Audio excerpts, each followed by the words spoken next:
mas o meu time sempre vai jogar para ganhar. É dessa maneira que eu trabalho o meu grupo, não só aqui no Fluminense, nos demais clubes onde eu trabalho, independente da competição, independente do adversário, o meu time joga para ganhar. Então, aquilo que eu falei para você, a gente vai tomar nossos cuidados defensivos, como é normal em qualquer equipe. Agora, nunca eu vou preparar uma equipe minha somente para se defender. Muita gente pode ter dado risada, desacreditado quando o Renato falou com esse tom na entrevista antes do jogo, mas quem assistiu hoje o Mundial de Clubes que o Fluminense pegou o Borussia Dortmund, meu amigo, não ficou dúvidas nenhuma que o futebol brasileiro não deve nada para clubes que não são aqueles de primeira prateleira absoluta da Europa. É claro, se a gente estiver falando de um Barcelona, de um Real Madrid, de um Liverpool, Manchester City, Bayern de Munique, um PSG, é claro que esses clubes hoje estão jogando um futebol que são capazes de atropelar qualquer adversário no mundo inteiro e que adversários para eles são pouquíssimos clubes. Mas quando você vem com um Borussia Dortmund na final do Mundial de Clubes, quando você vem com uma equipe que é mediana, que não é consolidada na Europa, não vai achando ela que vai trombar com uma equipe brasileira, uma equipe como o Fluminense, como o Flamengo, como o Palmeiras e que vai fazer o que quiser. E esse Mundial de Clubes tá deixando isso claro, e não são só as equipes brasileiras, as de primeiro nível não. Você vê o Boca Juniors enfrentando o Benfica, foi um jogaço disputadíssimo. Você vê que o River Plate, que mesmo aqui não vive o seu melhor momento, foi também lá no Mundial de Clubes e venceu. Não foi uma equipe europeia, mas mostrou a sua força. Então assim, essa Copa do Mundo de Clubes da FIFA tem mostrado que a coisa tá muito em aberto, que é verdade, existem lá os seus favoritos, os times que são muito mais fortes, mas que os clubes brasileiros não estão tão atrás assim não, e que não é qualquer equipe da Europa que vai conseguir atropelar os times brasileiros não. E digo mais pra vocês, viu, o Botafogo vai enfrentar o PSG é favorito, tá jogando o melhor futebol hoje do mundo, é o campeão da Champions, tem realmente impressionado o Paris Saint-Germain?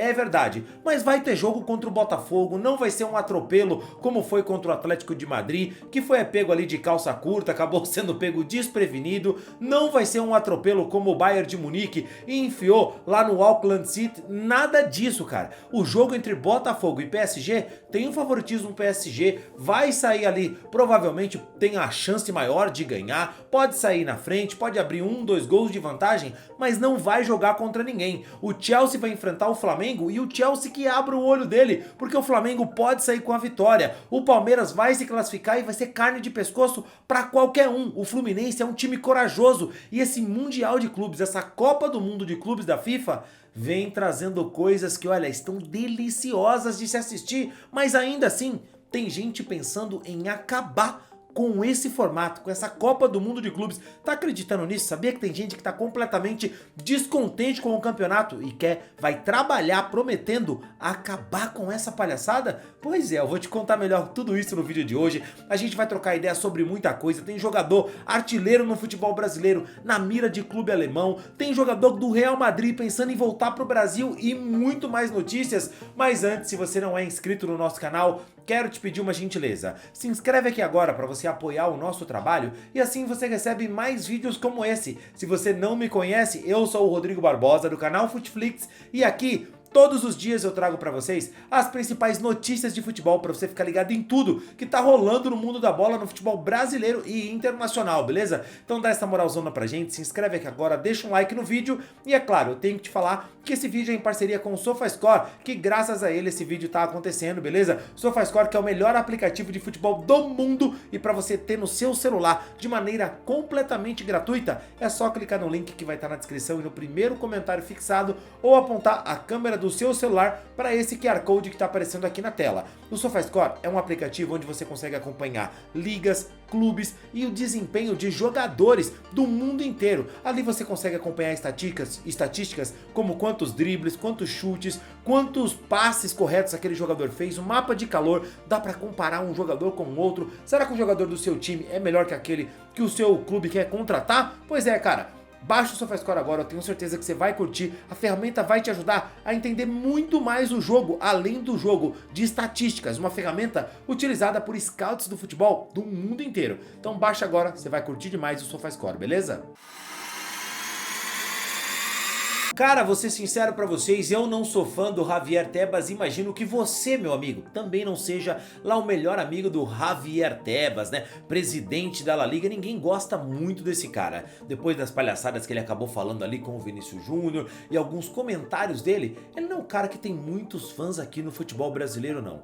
E o Javier Tebas disse que um dos objetivos da vida dele, uma das coisas que esse cara quer fazer é acabar com o Mundial de Clube, que pra ele é um formato que não faz o menor sentido, que é mais uma forma de angariar dinheiro e que o futebol já não tem mais como dar dinheiro, que todos os direitos televisivos já estão sendo ocupados, que claro, todo mundo quer ter mais competição para faturar mais, para exibir mais os jogadores, para mostrar mais clubes, para faturar mais, mas que esse Mundial de Clubes é uma grande palhaçada. Ele disse que assistiu alguns momentos do jogo do Chelsea e que ele ficou decepcionado porque foram 25 minutos de baixíssima intensidade, e aí eu tenho que concordar com ele. O jogo do Chelsea foi numa preguiça tremenda mesmo que os jogadores do Chelsea estavam, mas ainda assim, se ele tivesse assistido o jogo hoje entre Fluminense e Borussia Dortmund, a avaliação que ele faria do Mundial seria completamente diferente. É começo de Mundial de Clubes, da Copa do Mundo de Clubes, a intensidade vai aumentar ainda, os jogos decisivos vão chegar, se chegar algum momento que você tiver um PSG contra o Real Madrid numa quarta de final, numa semifinal, isso não vai ser um jogo de brincadeira, ninguém vai estar caminhando em campo. Se você tiver um jogo entre um Palmeiras e um River Plate, um Palmeiras e Flamengo, a intensidade não vai ser baixa, o jogo não vai ser em marcha lenta, um River Plate e Boca Juniors. Então entendo o Javier Tebas até querer dizer que o calendário tá cheio e realmente são muitos jogos, os jogadores acabam ficando desgastados, o próprio Real Madrid e o Atlético de Madrid, que estão na competição, chegaram a pedir para de repente estrearem um pouco mais tarde na La Liga, dependendo da posição que eles terminarem nesse Mundial de Clubes, de até quando eles vão jogar, tem o período de férias dos jogadores ainda, então tudo isso é muito importante e o Javier Tebas diz que vai trabalhar para acabar com esse Mundial de Clubes. Mas posso dizer uma coisa? Em minha concepção, do meu modesto modo de ver as coisas aqui, esse trabalho dele vai ser à toa, porque esse formato colou demais, ficou bom demais. Antigamente, antes da Copa do Mundo, a gente tinha uma Copa das Confederações. É quase que comum que alguns jogadores, no meio de temporada, pré-Copa do Mundo, acabem mesmo se envolvendo em algum tipo de competição. E esse formato desse Mundial de Clubes da FIFA, acho que vai pegar demais, todo mundo tá gostando, tá sendo assunto em todo lugar, o mundo inteiro, jornais estão cobrindo isso, redes sociais estão agitadas falando sobre os campeonatos e cara, os melhores jogos nem aconteceram ainda, tá? Mas talvez esse pensamento do Javier Tebas de acabar com o Mundial de Clubes da FIFA seja porque ele não aguentou ver o lance do Everaldo, cara. Pô, vamos ser sinceros, camisa 9, atacante como o Everaldo, sai de frente com o goleiro num jogo em que o Fluminense estava martelando o Borussia Dortmund e o cara simplesmente chegar, cortar e tocar pro Canóbio que estava chegando, ou seja lá pra quem for, não tem condições, né, irmão? Camisa 9, chegou na cara do gol, afunda o goleiro, chuta o zagueiro, enfim, morde a mãe dele, se vira, meu irmão. Mas camisa 9 tem que ser egoísta, tem que ser fominha, tem que fazer o gol. Ó, rapaziada, tô jogando de camisa 9 agora na várzea, sempre fui camisa 5, meu time falou preciso do 9, eu falei sou eu. E a primeira coisa que o meu treinador falou é, irmão, a partir de agora, acabou ser solidário, de correr pelos outros, agora é ser egoísta. Será que o treinador não falou isso pro Everaldo? Pelo amor de Deus, cara. Se ele chuta, era 1 a 0 pro Fluminense. E ó, chora Borussia Dortmund.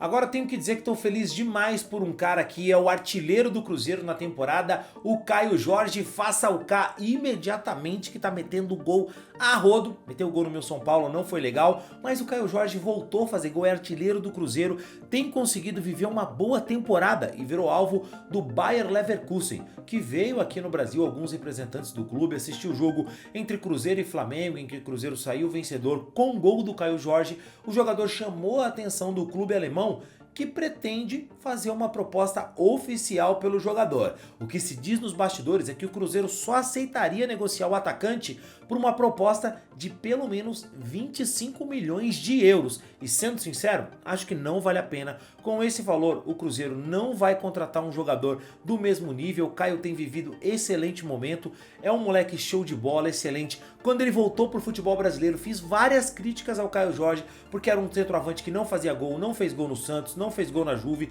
se machucou, teve uma lesão de joelho muito séria, foi pro Frosinone, não fez gol por lá. E aí quando o Cruzeiro falou de contratar o jogador, eu fiz várias várias críticas, ele ficou muito bravo comigo, me chamou, falou, cara, não faz isso, tá me detonando, não sei o que lá. Falei, cara, só tô falando a verdade do que eu vejo em campo, você não tem feito gols. Mas, velho, o cara deu a volta por cima, calou a boca de todo mundo, tá metendo gol a rodo e agora tem que elogiar, velho. É o melhor centroavante do Brasil hoje, o cara que mais tem feito gol. Pode ser, o Pedro é melhor, isso, aquilo, outro. No momento, ninguém tem sido melhor que o Caio Jorge. No recorte do futebol atual, esse cara tem vivido um momento excelente e não é loucura quem fala o nome dele para a seleção brasileira pela bola que ele tem jogado no Cruzeiro sob o comando do Leonardo Jardim. É um cara que quando tava lá no Frosinone, isso ele me contou, não contou em entrevista, nada, ele falou comigo e que assim, ele teve problemas lá no Frosinone, o treinador não gostava dele, a lesão que ele teve no joelho foi muito grave, poucos sabiam se ele ia ter condições de voltar a jogar futebol. Então ver um cara desse dando a volta por cima, conseguindo se reerguer, sabe, calar todo mundo que criticou o jogador, cara, é muito bacana e torço de verdade para que ele continue aqui no Brasil, faça mais uma temporada por aqui, ajude o Cruzeiro, seja campeão, se firme, se tiver que voltar para o futebol europeu, depois, quando tiver de repente, quem sabe, consolidado numa seleção brasileira, cara, se ele continuar assim, esse cara pode ser convocado, pode ter chance na seleção, pode ganhar uma vaga para uma Copa do Mundo. Então não é hora de sair agora, mas obviamente a gente tem que entender que não é só a vontade do jogador, não é só a vontade do clube, tem um monte de gente envolvida, é família, é empresário, é enfim, agente de futebol, tem às vezes o interesse do clube de vender o jogador para fazer caixa, para cobrir buracos ali ou aqui, ou de repente para contratar outros jogadores, tem muita coisa envolvida, não é só o jogador dizer sim ou não, mas se coubesse a decisão ao Caio Jorge, torceria muito para ele decidir ficar no Cruzeiro porque tá vivendo um momento excelente e tem gente que tá lá fora que não consegue viver um momento tão bom quanto ele tá vivendo, por mais que tenha o status de jogador do Real Madrid, por exemplo. Sim, cara, eu tô falando do Renier, que jogou muita bola no Flamengo em 2019, foi vendido por 30 milhões de euros pro Real Madrid e é um cara que saiu daqui com uma expectativa altíssima, mas que nunca conseguiu corresponder lá no futebol europeu. Logo que chegou no Real, jogou um tempo no Castilha, no profissional você fez 1 ou 2 jogos, depois foi emprestado pro Borussia Dortmund e no Borussia, cara, por mais que ele tenha recebido chances, houve uma conversa ali que ele achava que o Borussia, por conta do Haaland, acabava prejudicando o estilo de jogo dele, mas estava muito longe de ser isso, ele não conseguiu jogar bem lá no Borussia Dortmund, fez apenas 1 gol, passou depois por outros clubes, o próprio Frosinone, jogou também no Girona, e hoje ele tá jogando na segunda divisão da Espanha, sempre emprestado pelo Real Madrid para outros clubes para encontrar espaço. E agora tá jogando na segunda divisão da Espanha e assim, cara, não tem conseguido se destacar também. É um jogador que tem qualidade, que aqui no futebol brasileiro sobrou e que sempre rechaçou a hipótese de voltar pro futebol brasileiro. Sempre quis permanecer lá na Europa, mesmo que em clubes mais periféricos, jogando uma segunda divisão da Espanha, por exemplo, e agora ele tem visto as coisas com um outro olhar, tá? Ele tá percebendo as coisas e falando, poxa, uma volta pro futebol brasileiro pode fazer bem pra mim. Ele tem contrato com o Real Madrid ainda até o final, até a final da próxima temporada, o meio de 2026, mas é interesse do Renier e o seu staff voltarem agora para o futebol brasileiro e um dos interessados no jogador é o Atlético Mineiro, que mostrou ali a possibilidade de chegar com o Real Madrid com uma proposta e ter o Renier por empréstimo, de repente até o final do contrato dele com o Real, de repente ficar com alguma porcentagem o Real teria ou uma compensação financeira para emprestar o jogador agora, já que depois dessa temporada, junho de 2026, ele vai estar livre no mercado. Pro Renier é uma boa, abre uma nova possibilidade de mercado, ele pode se reencontrar, é um cara que jogou com o Caio Jorge lá na Frosinone da Itália, então ele tem essa amizade com o Caio Jorge, dizem aí nas matérias que ele se inspirou muito nessa volta do Caio Jorge pro futebol brasileiro, para que ele também pudesse voltar e se reencontrar, sabe, encontrar a sua melhor forma, o seu bom futebol. Um cara jovem, pô, o Renier tem 23 anos de idade agora, um moleque muito novo, tem muito tempo ainda para dar a volta por cima, tá começando a carreira. Passou muito tempo rodando em clube periférico da Europa, eu acho que assim, jogou no Borussia, passou por algum outro clube, não deu mais certo, pô, não tem que ir pro Frosinone, não tem que ir pra segunda divisão da Espanha, cara, volta, acerta uma volta pro Flamengo, vem pra um clube paulista, pra um clube mineiro, pra um clube, sei lá, gaúcho, tenta, sabe, se reconstruir, fazer de novo a tua moral, a tua imagem, volta pro Real Madrid com outra cara, porque todo começo de temporada ele vai pro Real Madrid, faz treinos, o pessoal, olha, o Ancelotti tem elogiado o Renier, era sempre assim, mas o cara nunca ganhava chances, então tava mais do que na hora dele se provar, dele conseguir vir para um clube que vai colocar ele para jogar, que vai dar chances para ele, e por aqui ele deitou, não tenho dúvidas que se ele acertar com o Atlético Mineiro, seja por empréstimo ou em definitivo, é um jogador que vai conseguir desempenhar muito bem, vai ter o seu destaque porque tem qualidade, cara. Ninguém desaprende a jogar futebol, ele não teve uma lesão, não teve um problema crônico, nada disso. É um jogador que simplesmente na Europa não conseguiu desenvolver o seu futebol, aquele que ele mostrou no Flamengo em 2019, e é um cara talentoso. Torço muito para que o Renier acerte com o Galo, porque é um cara que vai acertar demais. Cara, e agora eu tenho que falar com vocês sobre uma coisa chata, tá? Quero mostrar pra vocês uma coisinha, um comentário que o Luiz Henrique fez sobre o Neymar. Por exemplo, tem um cara aqui no Brasil que tá jogando ainda, que é o ídolo de muita gente, que é o Neymar. E assim, tem uma ideia de que a seleção brasileira tem que jogar pro Neymar. Igual aconteceu... Esse rapaz é crítico do Neymar. Eu acho que o futebol hoje é muito mais coletivo do que individual, tá? O Neymar é um gênio e tudo mais, mas eu acho que, por exemplo, você monta um time, ainda mais sem bola, você sabe como é que o futebol pede hoje, irmão, todo mundo tem que correr. Todo mundo tem que se dedicar, todo mundo tem que ter papel com e sem bola e tudo mais. Então assim, o Neymar, ele é um gênio da bola. Eu só não sei se ele consegue mais fazer esse papel sem a bola como se imaginava. E a pergunta é, tu acha que a seleção brasileira tem que ser montada em torno do Neymar ou um coletivo mais forte? Com ele também, não que ele não esteja fazendo parte, mas com ele também seria o ideal pra gente quebrar essa seca aí. Porque, com todo respeito, irmão, como ponta direita nesse ciclo de Copa, eu não vi ninguém vestir a camisa da seleção brasileira com a personalidade que tu teve. Não vi, assim. Então, cara, eu acho que o Neymar é um jogadoraço, joga muito, tem muito talento.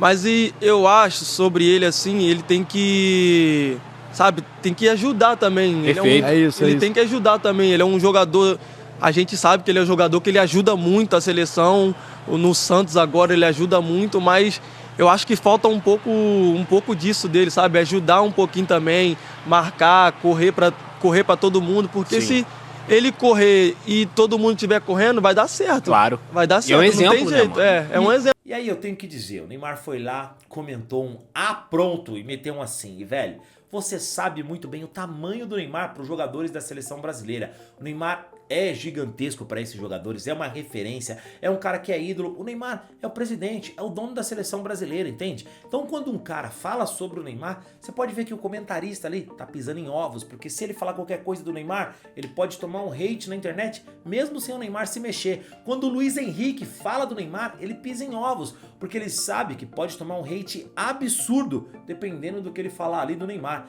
E aí o Neymar vai lá e comenta esse tipo de coisa pra atacar o cara. Eu não sou o maior fã do Luiz Henrique, um cara que foi jogar lá no Zenit da Rússia, um baita jogador que saiu daqui do Botafogo pra jogar no Zenit. Sei lá, muita gente fala muita coisa sobre o porquê ele foi pro Zenit, eu não quero comentar nem levantar essa bola aqui. O que eu tenho que dizer, cara, é que o Neymar tá vivendo numa bolha absurda, onde ele acha que ele é incriticável, que ele é intocável, que ninguém pode falar mal do Neymar. A impressão que dá é que o Neymar aprendeu a só ouvir sim no seu círculo de amizade. E quando qualquer pessoa diz uma coisinha assim, sabe, uma notinha diferente da música que ele tá acostumado a ouvir, aí pronto, ele já não gosta, vai em desacordo, porque pô, o Luiz Henrique não falou nada, ele só falou, ele teceu elogios pro Neymar e disse, pô, seria bacana o Neymar poder ajudar, voltar um pouquinho, marcar, e o Neymar, pronto, cara, um pouquinho mais de humildade, Neymar, uma fala sua, uma palavra sua, pode derrubar um jogador, pode fazer mal pro moleque, sabe? De repente amanhã o Luiz Henrique volta pro futebol brasileiro e pô, isso já pode mudar completamente. Quem não lembra do hate que o Endrick recebeu quando numa entrevista ele perguntado se ele gostava mais do Bellingham ou do Neymar, ele escolheu o Bellingham. Cara, é um crime escolher o Bellingham. Se o cara prefere o Bellingham, qual o problema? Ele vai jogar com o Bellingham, vai viver o dia a dia com o Bellingham. Por que que ele tem que de repente se indispor com o jogador do Real Madrid, quis fazer uma média? Ou é a opinião dele mesmo? Por que é que ele recebeu esse hate absurdo? Muita gente falando que ele perdeu espaço na seleção por conta disso. Não foi o Neymar dessa vez, é verdade. Mas vocês entendem que tudo que trata do Neymar parece que ele tem que ser tratado como um bonequinho de cristal, sabe? Como uma tacinha delicada. Cara, pelo amor de Deus, cara, não faz o menor sentido, entendeu? Neymar tem que tomar um pouco mais de cuidado, porque uma palavra dele, pelo tamanho que ele tem, pode destruir ou construir uma carreira. Então é preciso ter um pouco mais de cuidado nesse sentido e aprender, cara, que nem todo mundo vai dizer o que você quer ouvir, não. O lugar do Neymar da resposta é em campo, mas as últimas respostas do Neymar têm sido todas em rede social e não em campo, porque em campo ele não tem estado presente. Quando entra, é expulso ou não tem jogado tudo aquilo que a gente sabe que o Neymar sabe jogar.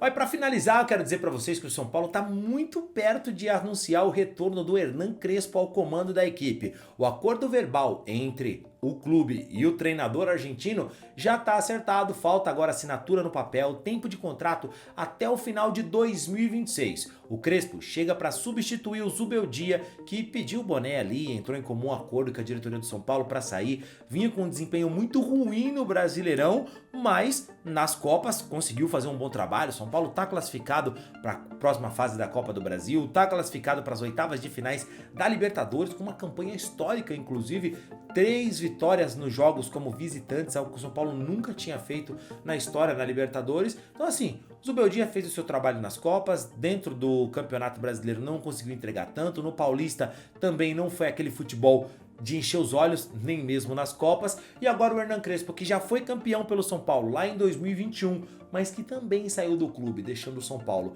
numa situação complicada no Campeonato Brasileiro, volta, vai fazer um novo trabalho agora aqui no Tricolor Paulista. É um cara que ganhou muita identificação com a torcida, não pelo título, mas acho que por uma questão da grife também. É o Crespo, né? Todo mundo viu o Crespo jogar, o Crespo jogou no Milan, um clube que teve muitos jogadores do São Paulo, então pode ser por isso que houve essa identificação tão bacana. É um cara que sempre respeitou muito a instituição, não que outros não tenham respeitado, mas o Crespo, enfim, rolou essa história da grife, a torcida do São Paulo curte muito o treinador, foi campeão, tirou o São Paulo da fila, tá muito perto de acertar contrato até o final de 2026 e, sinceramente, acho que é um treinador com mais repertório que o Zubeldia, com mais moral que o Zubeldia mesmo, para barrar um jogador, para tomar uma decisão. Vamos ver se isso vai funcionar de fato em campo, mas quero saber de você, torcedor. Empolgado com essa notícia? O Crespo vai conseguir fazer a diferença no São Paulo? E o que você achou das outras notícias, do formato do programa? Deixa aqui nos comentários, quero saber o que você pensa. E olha, teve já outra edição desse quadro aqui do Fute Prime, hein? Você quer saber mais? Clica aqui, ó, dá uma olhadinha nas outras notícias que saíram aqui recentemente, que eu tenho certeza que você vai curtir e vai entender mais o formato desse programa, beleza? Eu fico por aqui, te espero aqui no programa. Clica aqui, beleza?